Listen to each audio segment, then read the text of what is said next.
इथं या छोटूचं चाललं होतं या छोटूला झोपवणं, आणि हा छोटू काही झोपत नव्हता म्हणून त्याचे अक्षरशः हाल हाल करून सोडले. त्याच्यानंतर या आमच्या मोठ्याचं चाललं होतं आजारपणाला आमंत्रण देणं.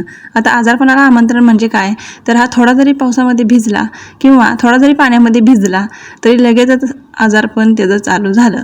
आता मग काय झालं, हा 15-20 मिनटं तरी इथं खेळत होता, पण काय आजारी वगैरे काही झाला नाही, कारण पहिलाच पाऊस होता. गरमीमधून हा मस्त थंडगार पावसात भिजत होता. आपण लहानपणी काय करायचो, शाळेला जाताना रस्त्यावरचा एकही खड्डा सोडायचो नाही, त्यामध्ये पाणी तुंबलेलं असायचं आणि आपण मस्त त्या पाण्याचा आनंद घेत जायचो.